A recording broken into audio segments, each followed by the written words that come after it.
পৃথিবীর এরকম শাসকের খুব অভাব আছে, ক্ষমতা হাতে পেয়ে স্বেচ্ছায় চলে যেতে চায়, তার দায়িত্বটুকু পালন করে। এটার জন্য আপনি জাতির কাছ থেকে ধন্যবাদ পাওয়ার যোগ্য। স্বাক্ষর অনুষ্ঠানে যাওয়ার ব্যাপারে আপত্তি থাকবে না। আমরা আমন্ত্রণ পেয়েছি, কিন্তু আমরা চিন্তা করছি আমরা কালকে কি ভূমিকা রাখব।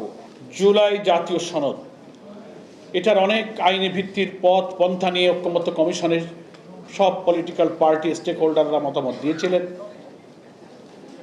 ঐক্যমত্য কমিশনে যেমন একটা লিগাল এক্সপার্ট কমিটি করেছিলেন, আমরা যারা পলিটিক্যাল পার্টি ওখানে রিপ্রেজেন্ট করেছি, আমরাও লিগাল এক্সপার্টদের সাথে মতামত নিয়েছি। সর্বশেষ যেখানে এসে দাঁড়িয়েছে, অনেকে অনেক পথ দেখিয়েছিলেন। একটা বড় দল তো এটাকে বলেছিলেন যে আমরা আগামী পার্লামেন্টে এটা আলোচনা করে ঠিক করব। আবার বলেছেন আমরা আদালতে চলে 106 নানান ধারার কথা বলেছিলেন। তার অর্থ হলো এগুলোকে আদালতে নেওয়া আর আগামী পার্লামেন্টের কথা বলে ভেতরে পাকানো নতুন ষড়যন্ত্রের দিকে বাংলাদেশকে ঠেলে, নতুন ষড়যন্ত্রের দিকে বাংলাদেশকে তারা ঠেলে যেতে চেয়েছিলেন। কিন্তু বাংলাদেশের জুলাই গণ অভ্যুত্থানের যারা নেতৃত্ব দিয়েছিলেন, নিঃস্বার্থভাবে এই জাতির নতুন মুক্তির স্বপ্ন যারা দেখছেন, সেই সব রাজনৈতিক দলের ঐক্যবদ্ধভাবে ঐক্যমত্য কমিশনে যে বীরত্বপূর্ণ ভূমিকা রেখেছেন, সেই ভূমিকার কাছে ওই সব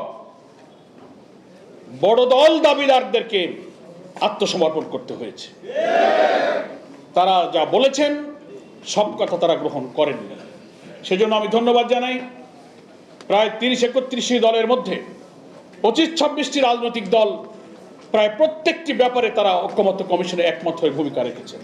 এটার জন্য আমি সকল রাজনৈতিক দলকে বাংলাদেশ জামাত ইসলামীর পক্ষ থেকে আন্তরিকভাবে ধন্যবাদ জানাচ্ছি। এখন শেষ যে জায়গায় এসে আমরা দাঁড়িয়েছি, সুনির্দিষ্টভাবে আমি আজকের এই সেমিনারে প্রস্তাব উত্থাপন করতে চাই। আগামীকাল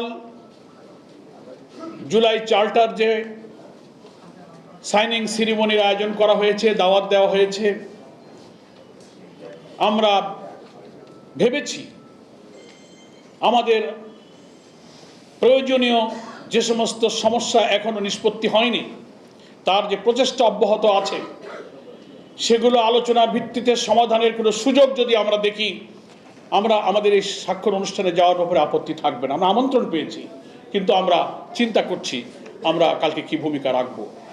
কিন্তু মাননীয় প্রধান উপদেষ্টা সরকারের যিনি এখন আছেন, ডক্টর প্রফেসর মোহাম্মদ ইউনূস, আপনাকে বিশেষভাবে আমি নিবেদন করতে চাই, আপনি কোনো রাজনীতি করেন না। এখন এই দেশের মানুষ আপনার প্রতি আস্থা রাখে। আপনি এসেছিলেন এদেশের মানুষের আকাঙ্ক্ষার ভিত্তিতে, আপনি ইচ্ছা করে আসেননি। এবং এসেও আপনি বলেছেন যে আমার দেশ শাসন করার কোনো ইচ্ছা নাই, আমি একটা অবাধ জাতীয় স্বচ্ছ গ্রহণযোগ্য নির্বাচন দিয়ে আমি আমার কাজে ফিরে যেতে চাই। পৃথিবীর এরকম শাসকের খুব অভাব আছে, ক্ষমতা হাতে পেয়ে স্বেচ্ছায় চলে যেতে চায়, তার দায়িত্বটুকু পালন করে। এটার জন্য আপনি জাতির কাছ থেকে ধন্যবাদ পাওয়ার যোগ্য। কিন্তু আমরা খুব দুঃখের সাথে লক্ষ্য করছি, আপনি যে উপদেষ্টা পরিষদ গঠন করেছেন, 2-1 উপদেষ্টা আপনাকে চারিপাশে ঘিরে আপনার এই গণতন্ত্রের উত্তরণের অপ্রতিরোধ অগ্রযাত্রাকে ব্যাহত করার জন্য একটি বিশেষ দলের সাথে গোপন সম্পর্ক রেখে নানানভাবে আপনাকে নানান সময় বিভ্রান্ত করার চেষ্টা করা হয়েছে। এর থেকে আপনি সাবধান থাকবেন, সতর্ক থাকবেন। আমাদের সুনির্দিষ্ট প্রস্তাব একেবারেই জুলাই সনদ স্বাক্ষর অনুষ্ঠানের পূর্ব মুহূর্তে আমরা আজকে প্রস্তাব দিচ্ছি।